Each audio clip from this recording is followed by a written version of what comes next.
So every time I look at the topic that I'm about to talk about, I get all these feels, right? I think about what it makes me feel like, what I want it to feel like for you, what I want to impart in terms of the topic and my experience as a fitness instructor, a personal trainer, a yoga instructor, a mindfulness educator, and a number of other 18 plus licenses and certifications. So today's topic is stress management.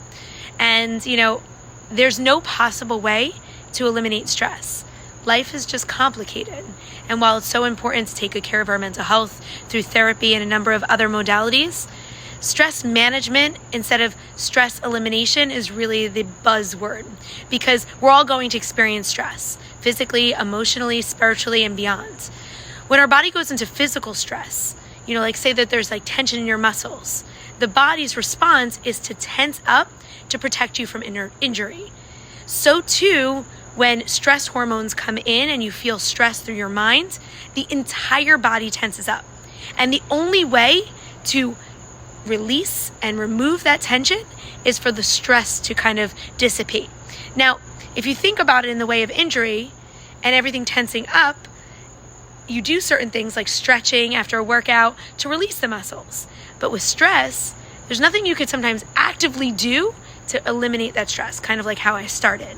So what are the things that you should do to kind of suppress and manage the stress so that your body could respond? Because if your body's always in a kind of tense mode, fight, flight, it leads to actual chronic illness, heart issues, vascular issues, entire, autoimmune response. The amount of research behind stress's impact on the body is significant. So you can go into any Google search and say, what does stress do to my body? And I don't encourage this because it's pretty terrifying. That you can lead a completely healthy life, eat well, exercise, you can, have your natural genetic predisposition to certain things, but stress itself is actually number one killer, specifically as it relates to heart health. So what am I recommending in terms of managing that stress? Here's a list. In the same way that I gave you a list on how to kind of work towards weight loss, if your body is at a place that requires some element of weight loss, here's what you can do to manage stress. Eating a whole foods diet, there are certain nutrients in foods that actually can aid in reducing stress. Getting more sleep, hydrating more, we've talked about that. Now there are also supplements. Certain supplements can actually, manage that stress internally. So working with a nutritionist or a more holistic healthcare provider, a naturopath, an osteopath, they often will recommend things like, I never pronounce it right, but Arunagata, I think that's how you say it. I'll probably said it wrong.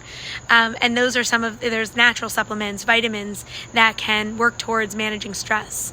Also, exercising regularly gives that happy endorphin, that feel good through your body to manage stress.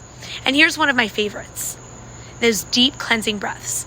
If we're always taking short, shallow chest breaths, or essentially hyperventilating all day long, not supplying the body with the adequate amount of oxygen.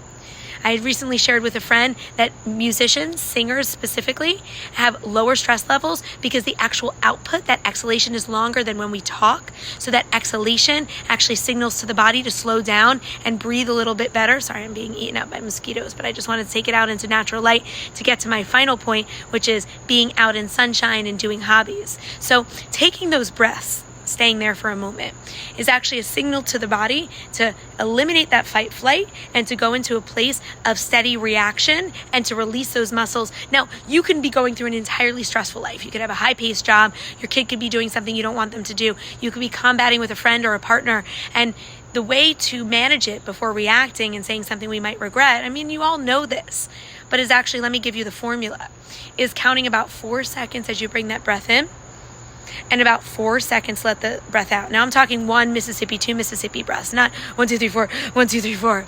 So as an example, I always say, when I came back from an ashram, I was, doing the yoga thing for a certain chapter of my life.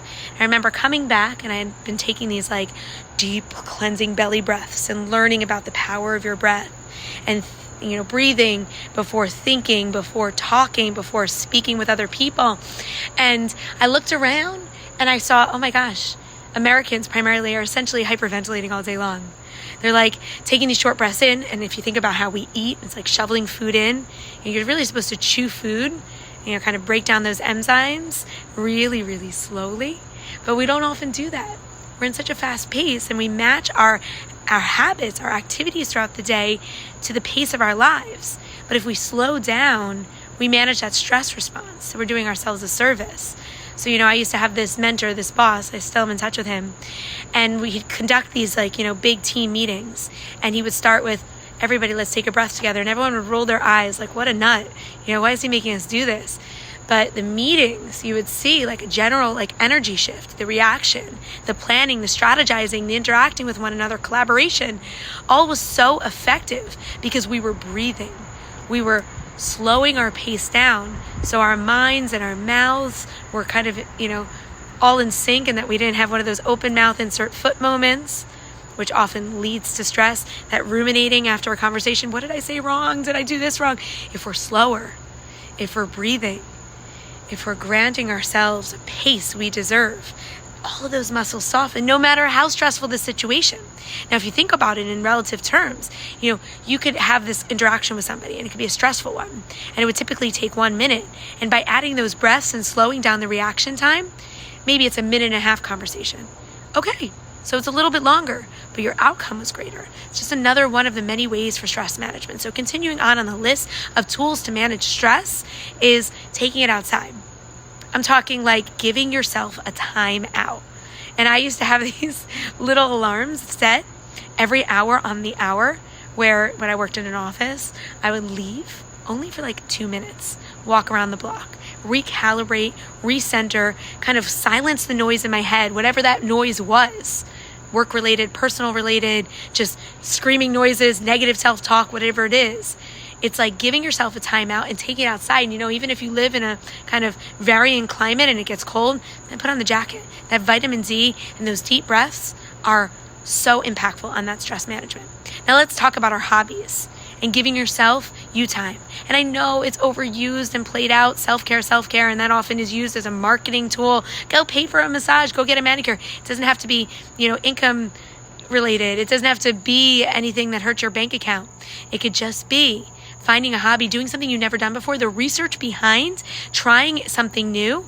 The other day, I've always wanted to really learn African tribal dance. I had taken classes when I was younger, but I said, you know what? I'm a little stressed lately.